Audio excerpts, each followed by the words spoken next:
You guys might know him as Monica's father and a 35-year referee in the Washington, D.C. area. My good friend and pal. We don't agree much on sports, but he's my man, Mr. Kevin McNutt. Welcome, Kevin. How you doing? Yeah, well, I heard you say distinguished. Did you use that word? What does that mean? I went to night school. I'm not too bright during the day. So what does that mean? Right. What a group. I love them. So, well, look, as Ali would say, if that's good, that's me. Well, look, we've got a lot to cover this week in sports. What a week. So let's do this. We're going to start with the National Football League. So we left our show last Wednesday. There were two undefeated teams, Philadelphia and the San Francisco 49ers. And there was a lot of chatter, not just on our show, but other sports talk shows, media, etc., about those 49ers being one of those great teams, and that their quarterback, they used his name, Brock Purdy, in the same sentence with Joe Montana, which I took to task a little bit. So they played at the Cleveland Browns, and they lost after that great performance they had against the Dallas Cowboys. I want to start with you, Mr. Abels, and just start it very simply. What happened to the 49ers against the Cleveland Browns? Well, Cleveland has a very good defense. And at some point, the 49ers will go lose a game. They may lose one or two more during the regular season. I still expect them to be strong in the postseason. But also, we got to keep in mind that Deebo Samuels got hurt, McCaffrey got hurt, and Trent Williams got hurt. And that's enough to hurt any team. But what really boiled down to, they were in position to win. The field goal kicker just missed a 41-yard field goal.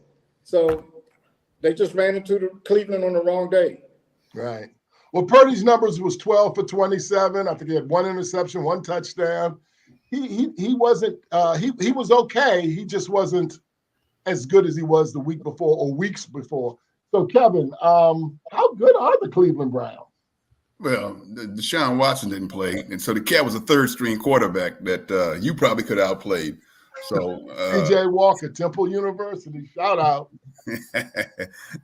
So, but look, you go on the road in the NFL, man. You subject to anything that happened to you. I mean, the last undefeated team was the 72 Dolphins, so you're going to lose.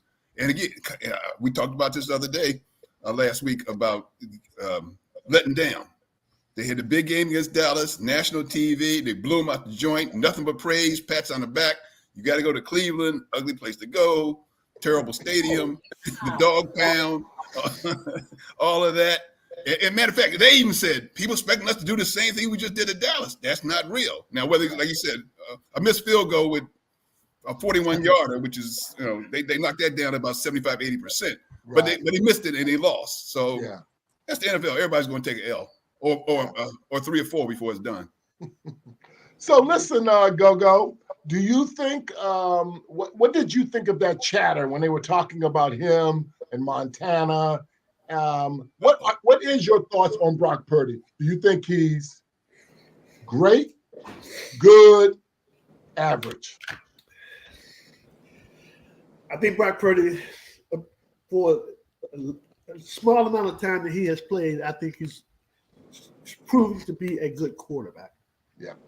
Actually, I've been dogging him. I used to think that he was average, but was excelling because he had excellent teammates. But, Brock Purdy was struggling the whole game. But when it came down at the end of the game, he came through and drove them down. He drove them down the field. They should have won the game. So it ain't like you could blame that game on Brock Purdy. But to answer your question, I think he's a good quarterback. I do not think he's a great quarterback. He hasn't played in the league long enough to become great. Sure.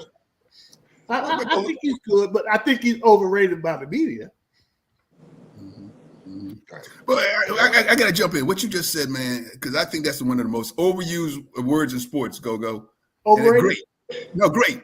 Oh. This guy's great. Oh, yeah. And like you say, play 4 games. He's great. He's a great one. He's going to be a great one. Man, that is so overused.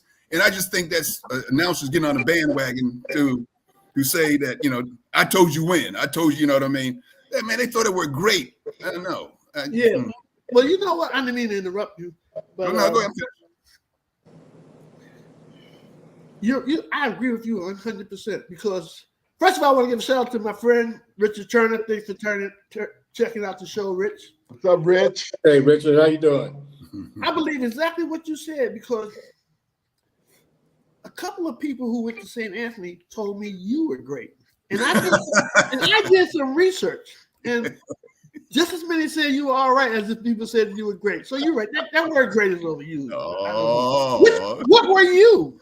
Were you great or were you a good player, Kevin? That's what some others will tell. I don't know. Hey, Larry, so who's better, in your opinion, in terms of the career he'll have? Maybe it's unfair to project it too far out, but who's better, Cousins or Purdy? I guess what I'm trying to ask is, do you think Purdy is more going to be like Cousins, or will Purdy be more like Montana? That's an interesting question. We don't have enough data on Purdy yet. He's in a very good system, and he has played very well.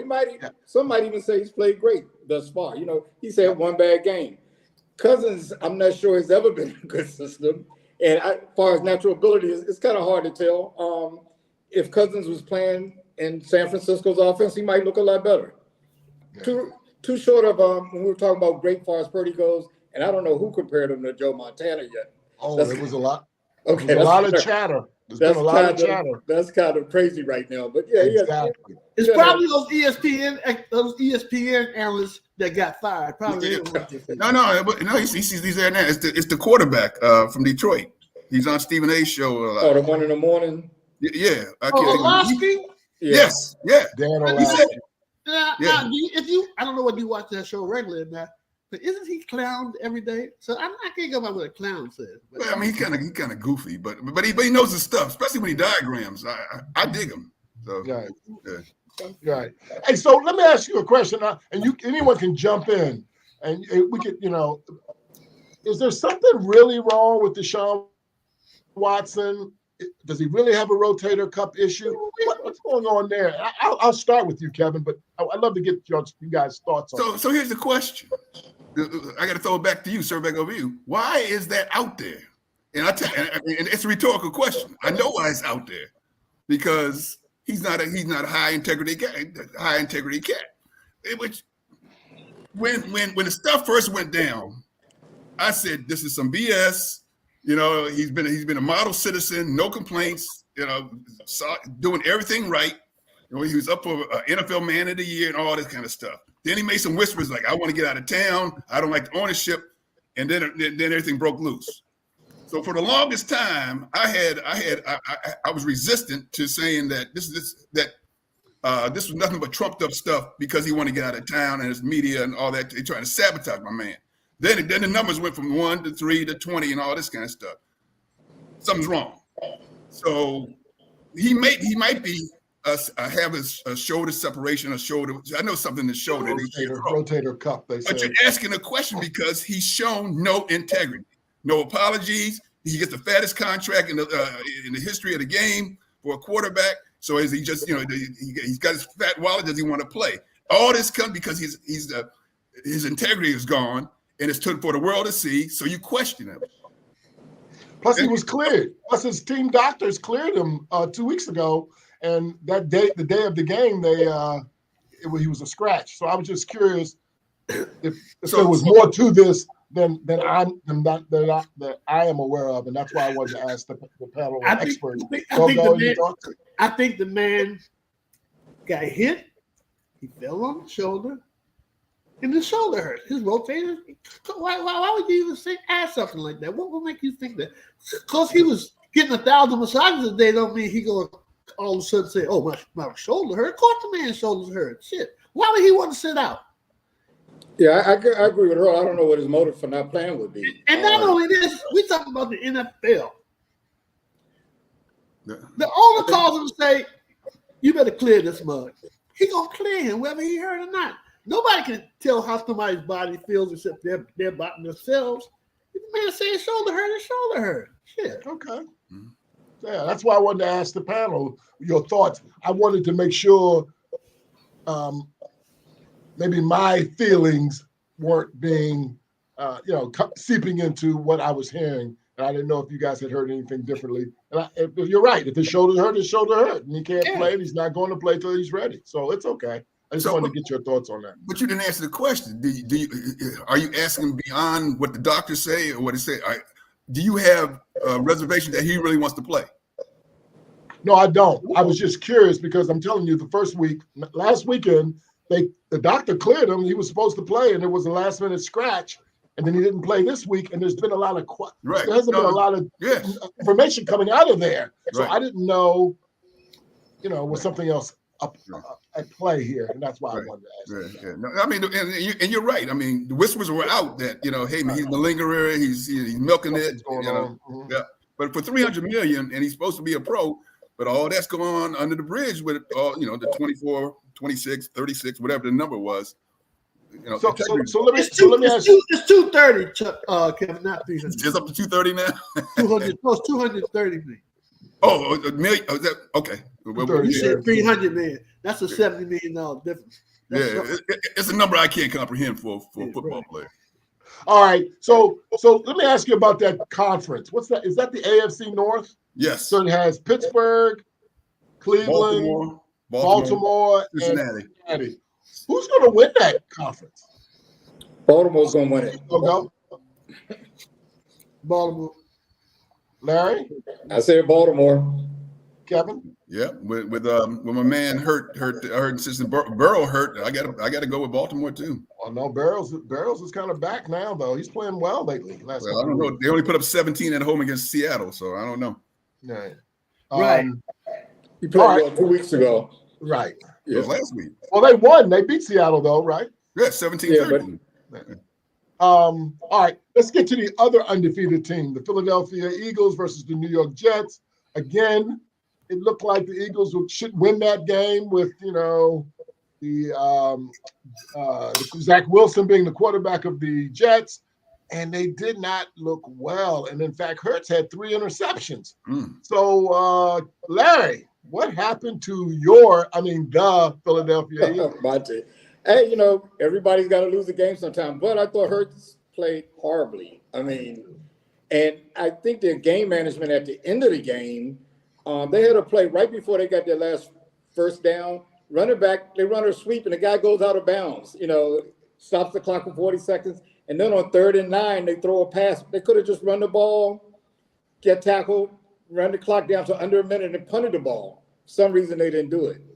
Last thing I'm going to say about Philadelphia, 5 out of their next 6 opponents. Oh, my God. It's unbelievable. Miami, Dallas, Kansas City, Buffalo, and San Francisco. Wow. We're going to find out a lot about them in the next – they have Washington in there, too. Right. 5 out of the next 6 weeks. Yeah. 4 of them are at home. 4 of those games are at home.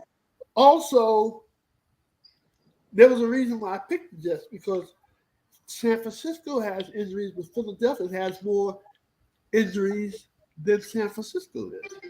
They got a lot of people missing in their starting lineup right now. And their left tackle got hurt. Their left tackle was out. Yeah. Most important position on the offensive line. Right. I will say though, I didn't know Hurts could scramble like that. They could not get this down. First 3 quarters of the game, they could not tackle this boy. They could not get him down. Kevin, you have any thoughts about that game, and were you surprised? The Jets have a tough defense. I know we're going to talk about it later. I think you mentioned about the tougher defense. The Jets can D. They just can't score. So they hang around. They hang around. You don't. It's like a boxing match. You don't knock them out. You know what I mean? You catch you with the right one, down you go. Down goes Frazier. Down goes Frazier. And that's what happened. They throw the interception, cash in. You in New York, crowd goes crazy. Hell, baby. Then you just keep looking for Philadelphia to put them away, and they just could never do it. That's what I'm saying. Let them hang around. Yeah. But that's been their thing this entire year. Philadelphia, they've been winning. They were undefeated coming into that game, but their scores have not been that dramatic, no matter who they played. Right. And do you have any? And I think that team is loaded. I think their offensive line, defensive line, linebackers, secondary, skilled receivers, running back, quarterback, tight end. I think they have a heck of a ball club. And do you have any thoughts, Earl, on why they haven't been more dominant? For example, the 49ers, who's also the undefeated team, they have looked dominant at times. But Philly hasn't done that this year. Do you have any thoughts on that, Earl? No, I don't have any thoughts on it. I mean, you ain't gonna play great all the time, but they only have one loss. I don't know what y'all want. I don't know what you want. You want somebody to win by 25 points every game? You're not being realistic. Yeah. I can't tell you why they are not dominating like they were last year, but I can tell you that they're still winning. So Right. I don't know. How about the one thing? go ahead, Go Kevin. Go ahead, Larry. Well, let me jump in, Larry, real quick. Is that both the OC and DC are new, and the coordinators, both coordinators are new. So that's adjustment phase. But like Earl said, they still winning, and they find their way to win as they get acclimated to each other. So, You know, Larry, they signed Julio Jones yesterday. I saw that. yeah, I don't understand. He's 97 years old, and he's brittle, man. He's brittle as. Well, they're not going to ask him to do that much, Kevin, just to be another weapon in the arsenal. They're Larry, an example of a team that's going to do whatever they can do to win. And where maybe somebody like the Commanders would pick up Julio Jones if they need a receiver. Philadelphia needs a third wide receiver. Let's go get him. That's all. right. Larry, what do you think of why hasn't, in your opinion, has Philadelphia been more dominant this year? And what do you think of their head coach? Normally the head coach is okay. I just didn't like that. I don't know who called that play where he passed the ball on 3rd and 9. Whoever's responsible for that, I kind of don't like. I think Philadelphia has been pretty dominant. I mean, they've had a couple of games that they didn't blow people out. But, they're the type of team that I think will get stronger and stronger as the season goes on. They'll probably be peaking pretty much toward the end of the year. So they're off to a slow start. If you could be at 5-1 off to a slow start, they just haven't been crushing people. But, I wouldn't have any problem with them. Right. Okay, so Nuts, you touched on it, and I mentioned it earlier. So let me ask again the panel: who has the better defense, the Jets, the Browns, or is there another team that has in your opinion, the number one defense in the National Football League? Earl? That's kind of hard to say.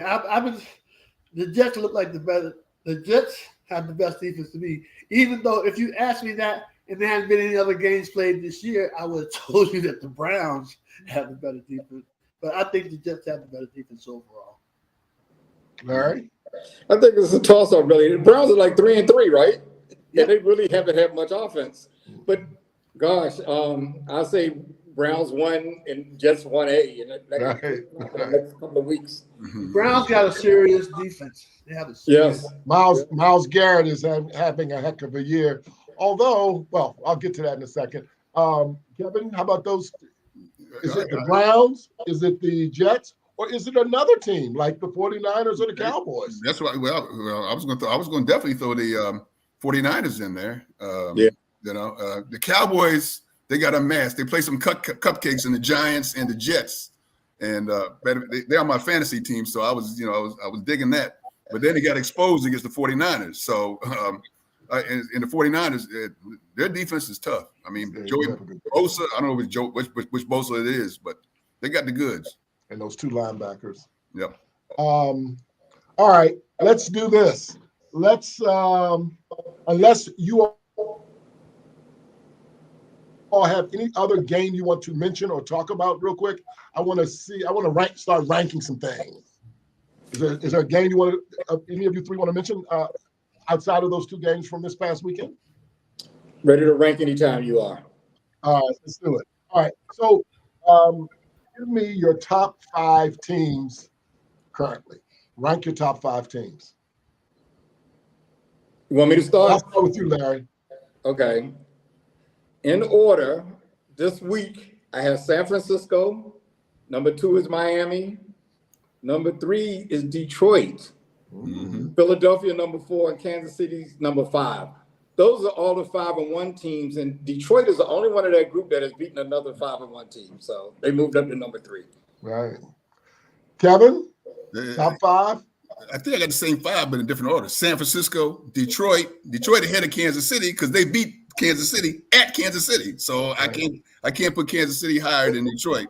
So Detroit 2, Kansas City 3, Miami 4, and Philly 5. And Miami over Philadelphia because Miami's only lost to Buffalo coming off that 70-20 win. And matter of fact, Buffalo will be 6. So that's why I got Miami ahead of Philadelphia. I'm not sure about Buffalo right now. They should have lost to the Giants. The Giants stink. Earl, what are your top 5? I'd say San Francisco, Miami, Philadelphia, Detroit. Who else am I missing? I'm missing somebody. Your team. Who? Your team. Mahomes. I'm tripping. Okay.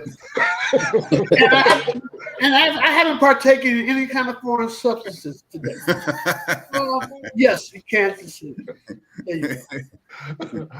I think that's the consensus because that's my 5 as well. So, the orders might be different, but I think those are the top 5. And the new team in that group, really, if you think about it, the last few weeks for us, is the Detroit Lions. I think we're starting to take them a little more seriously, aren't we?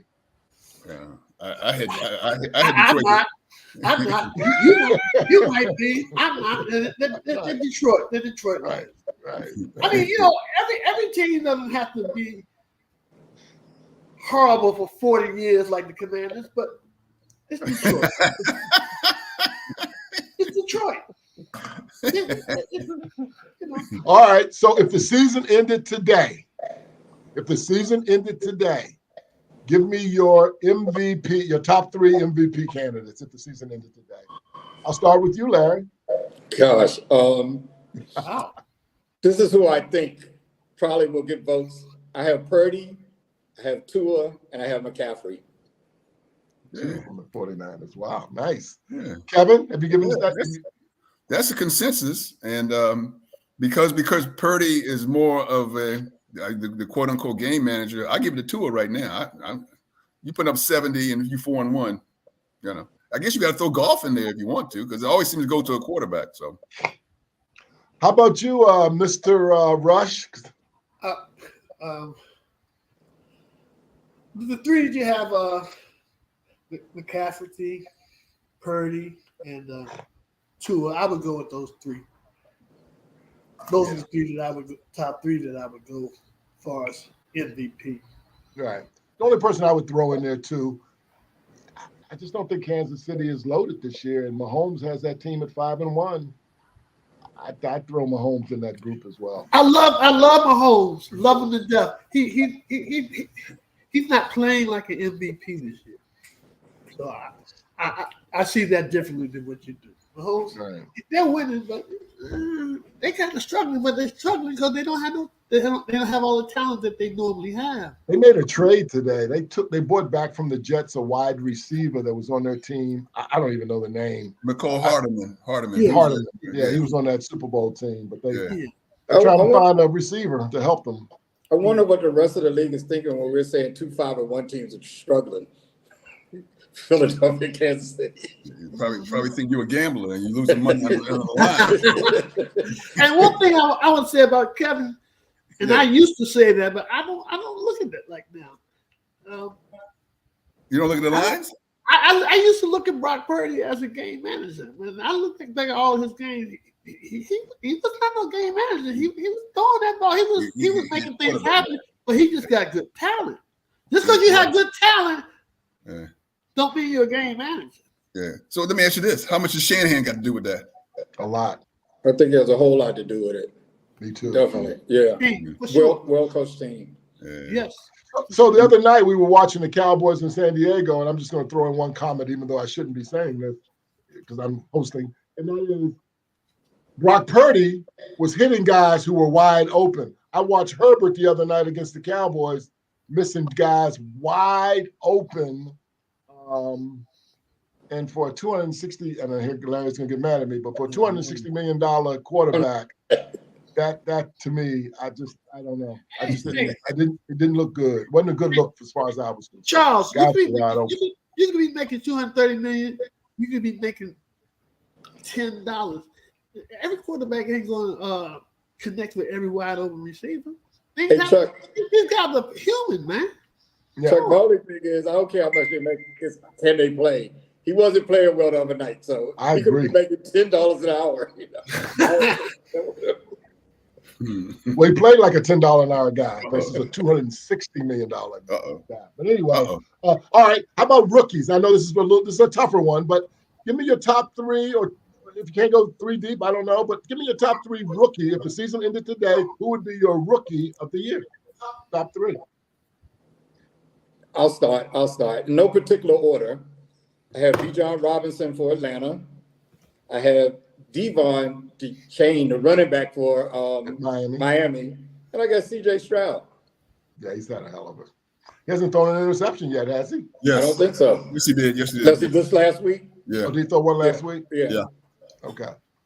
Yeah. How about you, Kevin? How about your rookies? If the season ended today, who would be your rookie of the year? Stroud, Bijan Robinson, and what's Carolina's quarterback, boy from Alabama? Ooh, he's not having it. Bryce Young. Yeah, but I mean, No, Kevin. The question was, what rookies do you think? that's it. No, you said top rookies. Bryce is playing like trash, so I don't understand what you're saying. Yeah, he's still a quarterback. He's coming. Yeah, Even with trash, he says he's putting up some nice numbers. And the only other rookie I can think of on the offensive end is the rookie wide receiver from Minnesota. Now that Jefferson's hurt, so I give it to the quarterback. Right. Hold on, Addison. Kevin, I don't mean to hop on this, but I have to understand how I look at you. I've been looking at you like you are pretty knowledgeable. I've been looking at you saying, I got you fooled. Yes, you do. I'm looking at it as if you're not going to say nothing crazy. But for you, when he's talking about top rookies, and for Bryce's name to come out your mouth, there's something's wrong. This guy, we're not talking about what he did to Alabama. We're talking about this year. He's trash. He's playing like trash. So how could this game even come out your mouth? His team's playing bad, but he's a quarterback. He always goes to the quarterback. Look, he was my third choice because I can't think of nobody else better. That's what I was wondering. Yeah, I think that's what he was doing. And look, I don't know any defensive player that well because they're not fantasy relevant. So that's where I'm at. And Stroud's going to win Rookie of the Year anyway. So how about you, Go? How about your top three? I only have one, Bijan Robinson. Yeah. Wow. I guess my bias against Big Ten teams is not going to have me. Oh, here we go. The truth comes out. Stroud. Ain't going to have me root for Stroud. So I would say Bijan Robinson. Even though B.J. Stroud is playing very well for a rookie. He is. But my pick would be only one pick, the running back from Atlanta, Bijan Robinson. Mm-hmm. So you guys missed the name there, and I was a little bit surprised, especially for you, Kevin, because I know you are involved in fantasy. And how about the wide receiver for the Rams? This guy, what's his name, Puka? Yeah, but he's got a lot of numbers, and for a rookie, he's done really well as also. So but Cooper Kupp, Chuck, I considered him, but the running back for Miami's probably. Oh, he's having a hell of a year too. Yeah, you're right. Yeah, but he's gone for 4 weeks. So just got hurt. Well, again, I said if the season ended today. Okay. All right. Any other National Football League things you all want to cover before we roll into a little bit of college football? And by the way, that was a good segment. Oh, I wanted to know, between you guys on the panel, if both were 100% healthy, would you rather have McCaffrey, or would you rather have Tyreek Hill? Wow. Let's Mr. Abels take that on first. Depends on what my team needed. I need a running back, McCaffrey. Why? Okay, well, let me add this. There's no wrong answer there, to tell you the truth. Those two. Yeah. Well, I guess I would go with McCaffrey because he runs and catches the ball. He does a little bit more. Okay. Mm-hmm. Kevin? And it's interesting. They got two things to say on that. First of all, That's a very, very good question, Earl. It really is. I'm glad you brought that up because I was just telling Larry before the show that you're a lot smarter than you look, brother. So that was a good question. You know what I'm saying? But and his other thing, Tyreek Hill. I heard something talking about overrated, underrated. There's some talk going around that is Tyreek Hill the new Jerry Rice? And I'm like, wait a minute now, come on, guys. But I take McCaffrey because he's all around back. You know, these guys are just for them to say that you know, in TV show they're looking for ratings and they looking to say silly. You know why? Yeah. Cheetah is special though. Cheetah is. Let's not kid ourselves. Oh, no doubt about He's it. not in the league with Jerry Rice. Well, maybe not. I know, but he is special. Well, maybe. No, you're right. He's no Jerry Rice, but he's a game changer. He's a difference maker. He's Fastest guy in the league. He's very unique. I saw him do something last year, and I mentioned it on the show last year. Well, he caught a pass coming down the sideline. The DB had the angle on him, and Tyreek was waving at him goodbye. Yeah. And the DB was in front of him, and he flew right by him. But you're not addressing the situation we're talking about. Kevin said some people have to compare him to Jerry Rice. Him running down the field waving bye-bye, that don't. I hear you. Well, I hear what Kevin said. I haven't heard anyone else say that. So I don't know if Kevin is making that up. No. That's ESPN, bro. I heard all day. That's ESPN. That's not me. That's the talking heads on ESPN that get paid to talk football. And they were saying that Tyreek Hill is as great because Jerry Rice is the greatest receiver in the history of the game, right? That's what they were comparing him to the greatest. Yeah, just like the same talk that you opened the show with about Purdy, Montana. They were doing the same thing with Tyreek and again, he's probably faster than Jerry Rice, but that's the only thing he got over Jerry Rice. Probably faster. Okay, but that's the only thing you're gonna give him over Jerry Rice. I mean, right? I agree. That's right. Yeah. Jerry Rice was playing against bump and run. You know, all these rules where you playing flag football today. You went over across the middle against the Oakland Raiders and the Pittsburgh Steelers and getting clothesline, and that stuff was illegal. It was a whole different ball game. All right, so real quick, because I want to get to college football, but real quick answer: Jerry Rice or Randy Moss? Jerry Rice or Randy Moss, Earl? Jerry Rice. Jerry Rice or Randy Moss, Larry? Rice. I love Moss, but Rice. And then also, I know you want to go into another subject, but here's one thing: one of the rare analysts who know football and make sense, they suggested, can you imagine Terrell Owens, Jerry Rice, and Randy Moss? Can you imagine if they were playing today where you could touch them at the 5 yards? Don't come up with that. That's a big difference because back then you had to catch the ball with somebody next to you. Right. Now they can't even touch you, so everybody plays a zone. You go find a soft spot in the zone and catch it, and then fall down a lot of times. Those guys are cut differently. Right. Exactly. All right. Well, look, let's get into some college football. Yeah, that was a great segment on the National Football League. Super appreciate you guys' thoughts. That was wonderful. So, in terms of college football. Wait a minute. First of all, before we move on, you don't hear every day. I need to know whose dog that is, first of all. Because that sounds like a little poof. That's not a dog. That's part of the audience booing at Chuck. As long as they tune in, it's fine with me. Right. All right. Does the dog have barrettes on his ears? Go. College football. So listen, there was a game last Friday night between Colorado and Stanford. And it was 29-0 at the half. Now, on the other network, ESPN network, the Lakers were playing Golden State. I switched over to the Golden State Laker game, exhibition game. Then I fell asleep.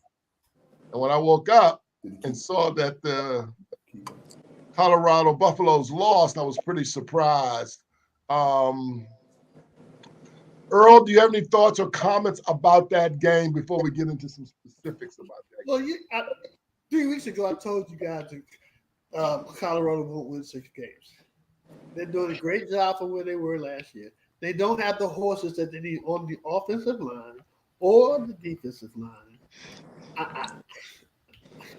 Well, any team comes back for 29 points, you're going to be a bit surprised, but I'm not really that. Right. I'm not really that surprised. They Right. got a ways to go. They're doing well for what they have, but they're not going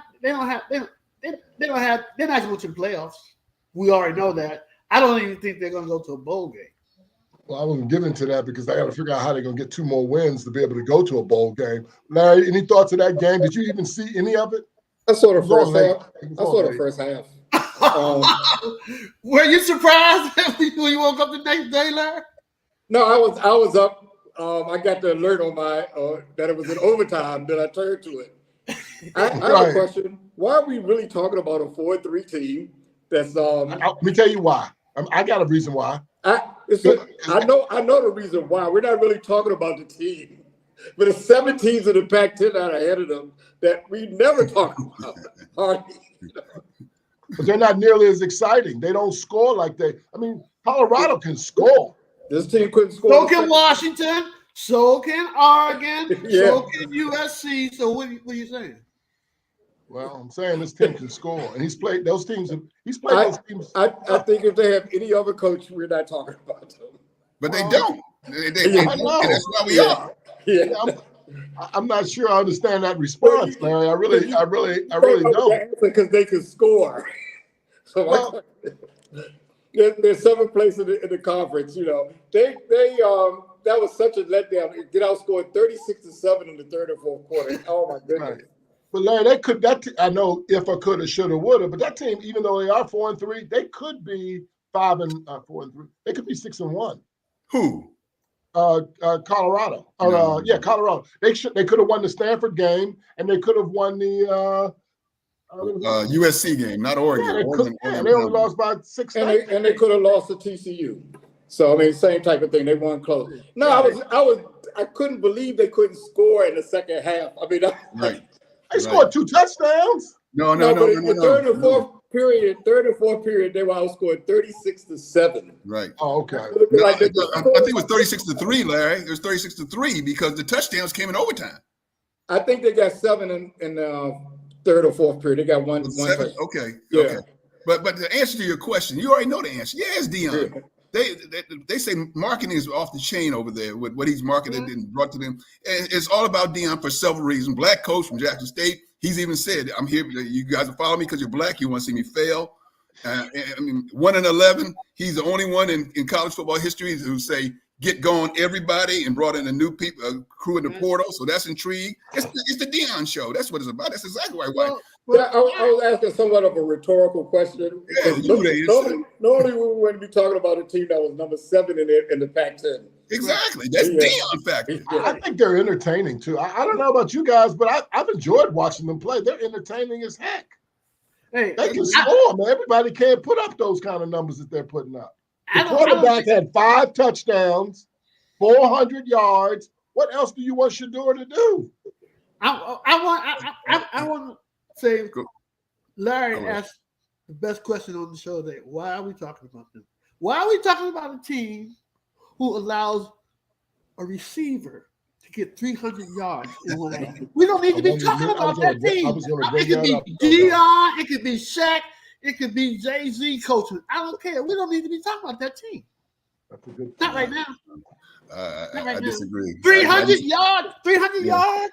Yeah. By the way, Earl, just to reiterate your point, he's talking about the Stanford wide receiver. His name is Earl Rich or something like that. He had 13 catches, 300 yards in the second half. But you want to talk All about in the second half. They switched Travis Hunter on him. Second half and overtime. They switched Travis Hunter on him. He smoked Travis Hunter all second half. Well, That was really weird because I thought we were going to hear more about that kid after 300 yards of receiving, but we didn't all week. At least I didn't hear anything about the kid all week. look, here's what you ain't talked about. I don't know if you're going to, but I'll bring it up right now. I was going to get into that. Go ahead. You set up. You the host. Go ahead. Yeah, so You ready for that one? There was a situation where at halftime, I think Shadir did some marketing thing online or something of that nature. And Kevin doesn't think that that was real cool and that shouldn't have happened and he didn't like it. And I'm like, hey, it's entertainment. This thing is, you know, they are a marketing juggernaut over there. They that's what they do. No, you don't do that at halftime of a football game. 29-0. 29-0. Yeah. And I got 2 points on that. So he goes to the phone, and I'm not social media savvy, but I don't know if it was Instagram or what. And he's basically checking on some wardrobe orders or see what's going on or something like that. At halftime, Go-Go. No, I know he wasn't checking out no orders. He was promoting his product. Whatever. That's the middle of the halftime of a football game. Now watch this. Watch this. So now, if other 12 linemen that we already acknowledged on the defensive front and the offensive front were doing the same thing, would Deion have said something? Would the coach have said something? I'll leave that alone because I want to get to the point. But now he does that at halftime, basically saying, we won, I'm going to get on the phone and do some NIL stuff. Goes out in the second half, the game becomes a dogfight. Watch this. He rolls out. They had the ball in overtime, and they started the ball in the second overtime. He rolls out right side, Earl, and he pressure's coming. He throws the ball. This is a hero play now across his body and across the field to a defender who basically gave a fair catch sign before he intercepted. Yeah, that was ugly. That was ugly. Wait a minute, I'm connecting the dots here, gentlemen. You're big enough and bad enough to get on your phone and do all this stuff during halftime, thinking you got a 29-point victory in order. Then you turn around and try to make a hero play that leads to an interception. Stanford gets the field goal and you lose. That is not handling your NIL and not prioritizing right. Chuck turns around and says, "I'm good because that's Deion marketing." No, sir. There's supposed to be repercussions. Deion was supposed to be, well, I guess it might not have come out because I watch Deion's press conferences every game, and I love the way he handles himself. But I guess this didn't come out until Sunday or Monday, so you couldn't ask it in a press conference. I still have not found out if Deion answered. And then watch this, Go-Go. Stephen A. goes on the show, and I thought it was over dramatic. It was just, I forgot the term he used. It was just an abomination, or one of his rants on social media that he went this. And he crushed Deion, he crushed Shadir, and with because of the phone thing, which is all I can say is you brought that on yourself. So and I wonder with these cats getting big heads, hey man, I'm NIL, I'm raking in $500,000 plus, and then you turn around and say I'm the star. Basketball's getting ready to start, and I can see kids saying, "Hey man, I'm supposed to be the leading scorer. I get my 20 before you get your 5." I'm the one supposed to take the last shot. So, well, I got problems with that. Hey, Charles, I know you think it's entertaining. I'm old school. Thank you. If I'm the coach, and if I happen to be on my phone for whatever reason, and I see my son or any player advertising his product, he gone. Where you gone? Gone where? He gone. Go where? He's not on my team anymore. It depends on how good he what is. they've been doing all year. Oh, see, It don't even matter because you sent the wrong message. You let that go. Come on, man. Thank you, man. Thank you. At halftime. Well, you can suspend him or something. If he's real good, you can suspend him or I'm something. just telling you. I'm sorry. If he's a If five-star, I was your coach, you gone. I'm not talking about the options, how it can be handled. I'm just telling you what I would do if I. That's well, I think he needs to do something. We don't know if that had any direct causal effect on that play that Kevin talked about. It was a horrible throw, but it's really clear that his mind wasn't on the game. Thank you, Earl. Exactly. Yeah, I don't know if that was really clear or not. We just talked about how Jalen Hurts threw the ball. He's a professional. Threw it right to the Jets. This is how it's clear. He was at halftime advertising none of his products. Right. This is how it's clear. I don't know if that has anything to do with those guys, those Sanders boys, they can handle this stuff. And they've been handling it all year. Chuck, my statement was, I don't know if it's a cultural effect for that interception, but clearly at halftime, his mind wasn't on the game. Because he was doing Oh, at something else. halftime. Okay, Right. that's what you're He saying. was clearly doing At halftime. something else. Yeah, come on, that's crazy. Yeah. And here's the thing. Again, I mean that's media thing, and I'm pro-black and all that kind of stuff. But it was confirmed on a couple of other social medias, and when Stephen A. goes on a rant like that, look, ESPN is not sloppy. They have done their research, so I believe in it. I want to say he's trumped up and all that kind of stuff. For to go on ESPN and Stephen A. to get on his bandwagon, and like you said, Earl, selling, but they are thorough about what the production. So so I'm not saying there's just nothing they have done all year that's consistent to who they've been. we don't know about that though. This is the first time we heard about a halftime thing. Man, marketing off the field, and yes, He does his watch thing all the time. He does his watch thing and everything.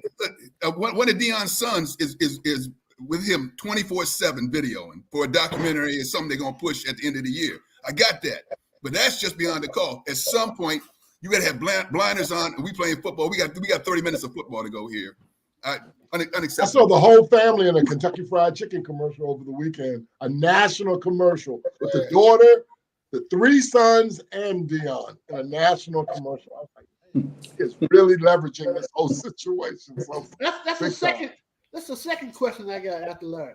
Why are we talking about that? Who cares? I know. What we saw in the fucking commercial? Deion, man, Deion sells. All right, so let's get to the other game. What I thought was a hell of a college football game this weekend. I saw the entire game, and that was Oregon against Washington. Purple Rain down in Pullman, Washington. Great game. Number 7 versus number 8, and Washington pulled that game out at the end. Again, Oregon missed a field goal at the end that could have sent that into overtime. Yeah. I don't know if you guys saw some of that or any of that. I'll start with you, Earl. Did you have a chance to see that game and any thoughts about that game? I saw the game. It was probably the best game I've seen this year.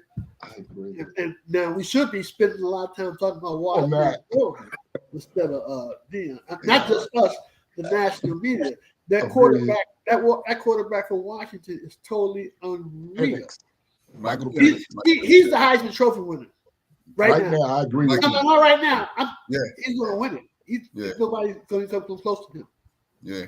Caleb Williams shot himself in the foot. After that horrible display by Caleb Williams. Right. 3 interceptions in the first half. And Notre Dame on national TV. Yeah. Just like LeBron couldn't recover from his poor games against Dallas. Caleb can't recover from that game against the last game that was played. It's horrible. They said those two teams could meet again in the Pac-12 championship game at the end of the season if they keep winning. But I agree with you, Earl. I thought that was the best college game I've seen so far this year. Larry, you have any thoughts of that game? Did you have a chance to? I saw some of it. I thought it was real exciting right down there. I saw it like the second half. I saw it back and forth, all the way down there. And the type of game that you hope to see when you turn in. I thought was it Oregon's quarterback played just as well. He did. Bo Nix. I know. I agree with you too. Yeah. He took, like you said, he took that team all the way back down the field. The guy missed the field goal. Yes. Overtime. I don't know which one of those would be the Heisman winner. It was a good game. Evan, you have any thoughts about that game? You have a chance I watched the game, and it was a good game. But here's the way. The coach blew the game, and I love the fact they do it. Dan Lanning is his name, the Oregon coach, and he's the one that got cute. He's the one that got cute with Deion, talking about they want clicks and all this. And the game's not played in Hollywood; played on the football field. He trumped Deion in that game, and he won the game. He turns around and blows this game. Matter of fact, in the locker room after the game, he says, "This game's on me 100%." Yeah, we know this. Fourth down with 1 second to go in the first half. Instead of kicking a field goal, misses it. Down 28, down 4 points in the third quarter. He goes for it at the Washington 8. They fail. Then it's 4th and 3. They up 4 to win the game at minutes to go. And he goes for it, fails. Penix goes down, go in 2 plays and scores. Game over. So, and I love it, and announcers, they sucking up. Oh, well, he's the aggressive coach. No, that's a dumbass play. I thought it was too.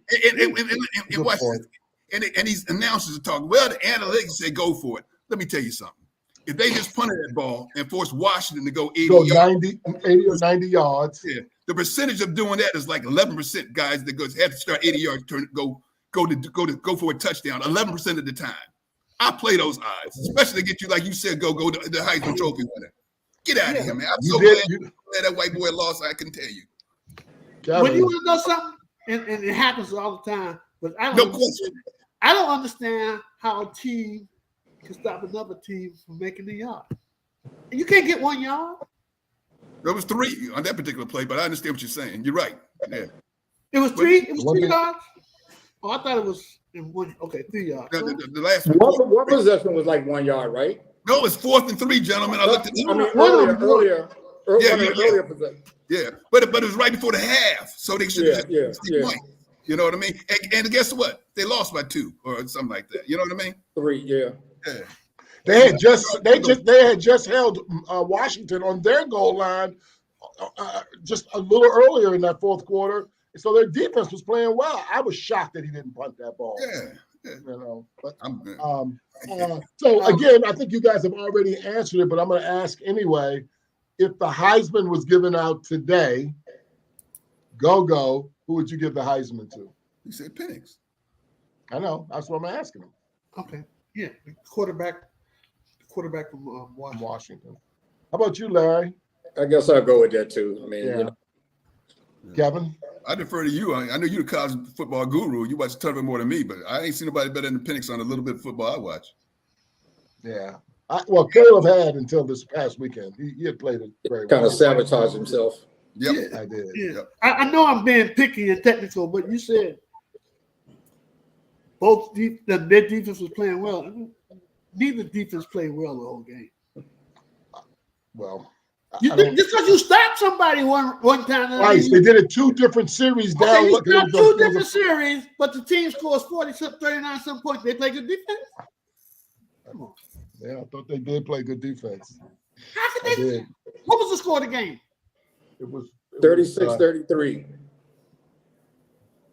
36-33. Both teams scored once in the fourth quarter, so maybe that's what Chuck's thinking about down the stretch. I saw Oregon hold Washington twice on the 2 or 3 yard line late in the fourth quarter. 2 different series. Anyway, I hear you. I hear what you're saying. All right. Before we move off of this and get close to wrapping up the show, there's a game coming up this weekend in the Big Ten. Earl, please don't sit this out, even though I know your opinion already. Ohio State is playing Penn State in Columbus. I'll start with you, Kevin. Who wins that game? I've seen Ohio State. That's number 2 versus number 6. I have not seen Penn State. I saw Ohio State trump Maryland, so I got to go with what I see. And plus, I mean, Marvin Harrison Jr., whatever, you know, he's a bad boy, but yeah, I don't know anything about Penn State. Where's the game in Columbus? Yeah, Penn State. I mean, give me Columbus. Give me Ohio. Yeah, Ohio State. Okay. Larry? Yeah, I mean, I looked at their records. Both of them have really only played one ranked team. Yeah. Number 24, Iowa played Penn State, and they crushed them. Right. Ohio State beat Notre Dame by like 3 or something like that. Barely. Right. So I'm leaning to a Penn State. Wow. Upset. I like it. They're 4.5. Ohio State's a 4.5 point favorite. So go. I know how you feel. You love that Big Ten. Who do you think wins that game? Both teams are okay. And to answer your question, I'm gonna go with Larry. I mean, I don't like Ohio State's quarterback. Yeah.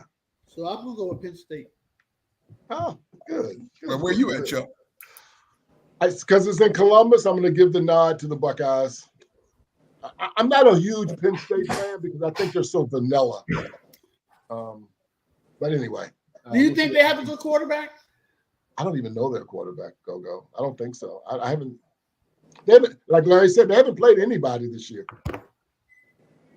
So anyway, we'll see what happens with that game. So that wraps up the college football conversation, and we're getting close to the end. But before we do that, I want to touch on the baseball because I think the baseball is pretty exciting, and I think the playoffs have been amazing. I don't know what happens to those Philadelphia Phillies team, but when it's playoff time, baby, or coming down the stretch, in the regular season, they go to another gear and they look really, they're just bashing the ball all over the yard. Larry, what do you think of the Philadelphia Phillies, and do you think they will win the National League and be the representative in the World Series? Well, let's say they're up 2-0. They've got their 2 aces have won games already, and they're available. So I don't see them losing 4 out of the next 5 games against Arizona. Arizona really doesn't score much, and they for some reason against the Dodgers, they probably scored them something like outscored them 18-6, but it's not happening in this series. And Larry, as a national has the pedigree. They went to the World Series last year, so as a Nationals fan, how do you like to see the top 3 guys in that lineup? The Philadelphia lineup. I think I've shared with you before. The Nationals have disappointed me by not re-signing a whole bunch of their players. So Schwarber, Turner, and Harper, they've all played really, really well. Yeah. Can Philadelphia come back or can Philadelphia close that thing out? 2-0? You talking to me? Yes, Kevin. No. Arizona won 84 games. They had a good run. It's coming to an end. They don't have the experience, the playoff pedigree to get that done. Philly moves on. Go.